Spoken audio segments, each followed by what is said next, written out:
Olá, muito bem-vindos a mais um vídeo aqui do Moviola Quebrada. Eu sou o Marco Júnior e esta é uma análise do filme High Flying Birds. Mas antes de falar sobre o filme, eu gostaria de pedir para vocês que se inscrevam aqui no canal e ativem o sininho, porque sempre que sai um lançamento novo do cinema vai ter crítica aqui, então você recebe em primeira mão as críticas que saem aqui no Moviola Quebrada, beleza? High Flying Birds é um filme dirigido por Steven Soderbergh e tem no elenco nomes como André Holland, que esteve em Moonlight, filme vencedor do Oscar, além de Zazie Beetz, que também esteve em Deadpool 2, interpretando a Domino, e Zachary Quinto, que é o nosso querido Spock da atual geração do Star Trek. O filme vai contar a história de um agente de jogadores que representa jogadores de basquete da NBA e ele está tentando negociações com alguns jogadores durante um lockout, que, pelo que me disseram, meu amigo Daniel Vieira, um abraço querido, que me ajudou aí para poder entender essa situação, é uma greve que rola aí quando os jogadores estão insatisfeitos com salários ou com situações dentro da liga de basquete americana. É bastante admirável quando um diretor já consagrado, que é o caso, né, do Steven Soderbergh, o cara que já ganhou Oscar, já ganhou vários prêmios e tal, é muito legal quando um cara como esse se dá a experimentar novos meios de fazer filme, né? E no caso de High Flying Birds, é a segunda vez que ele tá fazendo uma experimentação que ele já fez com Distúrbio ano passado, em 2018, que é filmar com o iPhone. Só que por mais que seja admirável fazer isso, a experimentação tem seus riscos. E às vezes esses esforços não compensam.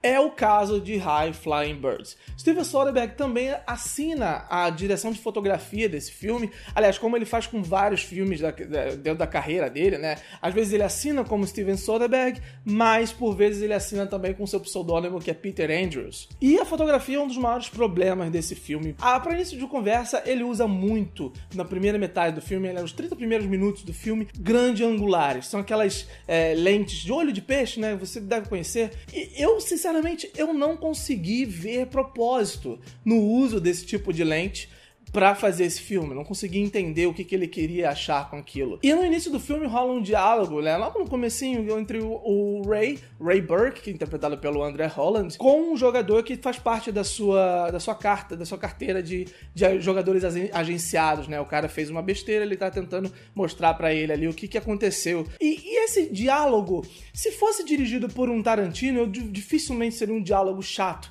Mas aqui o Steven Soderbergh, ele consegue fazer chato mesmo imprimindo dinamismo, a corte aqui, corte ali, mudou câmera, mudou ângulo aqui, ângulo lá, e eu não compreendi o que ele estava querendo fazer com aqueles cortes ou com aqueles ângulos variados, e inclusive o uso, como repito, de grande angulares, o que me incomodou bastante. Fora isso, ainda dentro da fotografia do Soderbergh, ele ilumina muito mal as cenas. Tem uma cena, inclusive nessa cena mesmo da conversa rola isso, que há um plano onde o rosto dos dois atores você não consegue ver, mas como você já estava acompanhando a conversa, isso não faz muita diferença, porque você já sabe, já conhece a fisionomia dos atores e dos personagens, então isso não atrapalha tanto. Mas mais pra frente, quando a gente tem o Ray conversando com o seu chefe, que é interpretado pelo Zachary Quinto, você não consegue ver o rosto do chefe dele. E eu falo, poxa, quem é esse ator? Fiquei interessado, mas a voz, eu tô reconhecendo essa voz. Aí quando ele muda o ângulo, que é um ângulo da visão da janela pra dentro do escritório, nós conseguimos ver que é o Zachary Quinto ali. Até então eu não conseguia entender quem era aquele personagem, não conseguia ver as suas feições, não entendia como estava rolando a atuação ali daquele personagem. Enfim, é meio desastroso nesse sentido a iluminação do Steven Soderbergh. Eu tenho meio que uma relação de amor e ódio pela fotografia nesse filme. Na verdade, não é bem uma relação de amor e ódio, é uma relação de raiva e ok. E o ok, nesse sentido, vai para o uso de cores, assim, que é uma coisa já clichê na filmografia do Soderbergh, que ele marca muito bem as cores para definir seus personagens. Ele fez isso em Traffic, mas dali não foi para marcar os personagens e sim marcar as três diferentes narrativas. Ele fez isso em Terapia de Risco, e aqui ele faz também usando o azul para marcar o Ray, e cores mais quentes para marcar outros personagens, como a personagem da Zazie Beetz. E isso é interessante porque tanto o azul faz aquela função de mostrar o ambiente frio no qual ele vive, um ambiente triste no qual ele vive, que ele tem uma coisa do passado, o Ray, né? Eu não vou revelar, veja o filme. E isso reflete um pouco no personagem. É clichê, mas funciona. Agora, o grande maior problema do filme é, sem dúvida, o roteiro. E quando eu digo isso, eu digo porque, como eu sou um cara que não conhece muito dos bastidores do basquete, Eu entendo do esporte, obviamente, não é um esporte muito difícil de compreender, mas dos bastidores do basquete eu sou completamente leigo, tanto que, como eu falei no início, eu pedi ajuda a um amigo Daniel para entender o que estava acontecendo ali.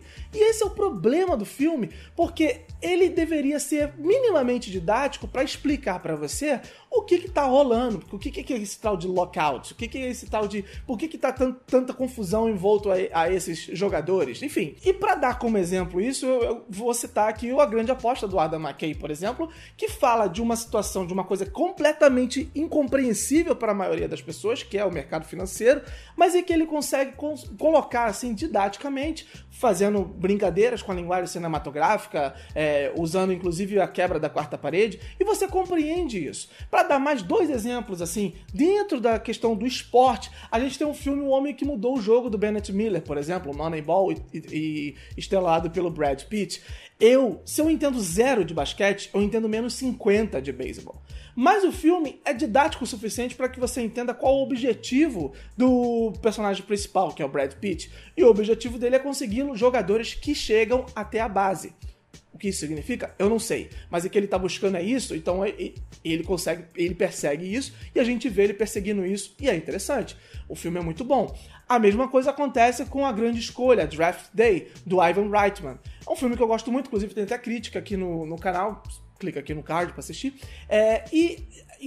Nesse caso, o caso do Moneyball é beisebol e aqui é NFL, futebol americano, que é uma coisa que eu já entendo um pouquinho mais, mas que na época que eu vi o filme eu não entendi absolutamente nada. Você compreende por que o Harrison Ford, aliás, por que todo mundo tá querendo ir atrás desse tal de Bo Callahan, que é o personagem do filme que movimenta toda a ação do filme. Você entende por que estão atrás desse cara, entende mais à frente por que esse cara já não é uma opção tão boa, e passa a compreender também por que o Vontae Mack, que é interpretado pelo nosso querido e amado Chadwick Boseman, Pantera Negra, Wakanda Forever, e você consegue entender por que é tão importante toda aquela negociação, porque o filme é didático o suficiente, não deixando que o espectador seja um idiota, não fazendo um espectador de idiota, mas é didático o suficiente para que você compreenda o que está acontecendo e aceite aquilo e torça para que dê certo para aqueles que você tem que torcer, que são os protagonistas, né? Da metade do filme para frente, o roteiro dá uma melhorada, você consegue compreender melhor as situações, até porque rola aquele recurso narrativo do orelha, né? Que é aquela pessoa que tá ali no meio, que não tá entendendo o que tá acontecendo, mas que tem outras pessoas ali explicando o que tá acontecendo, de novo, sem ser fazer com que o espectador seja um idiota, e isso não rola aqui. Mas é só nessa metade, e o filme pra mim já tinha desandado bastante, eu já tava meio com saco cheio do filme. Infelizmente, que eu gosto muito do Soderbergh, queria muito elogiá-lo aqui no canal, falando do primeiro filme aqui dele no canal, mas realmente High Flying Birds não é um filme muito bom, apesar dessa segunda metade e das atuações que também são muito boas. André Holland manda muito bem, Zazie Beetz e o Zachary Quinto o que pode fazer com o seu personagem, assim, são atuações bem honestas, bem boas, então é tudo que eu posso falar de bom pra esse filme. É isso. Espero que vocês tenham gostado do vídeo. Não se esqueçam de curtir se você gostou e de comentar dizendo o que você achou de High Flying Birds. E também se inscrever no canal, ativando o sininho, que toda vez que tiver uma crítica nova de um lançamento de série, lançamento de filme, seja no cinema, seja na Netflix ou em outro serviço de streaming, vai cair pra você em primeira mão. Beleza? Um grande abraço, até a próxima. Tchau, tchau.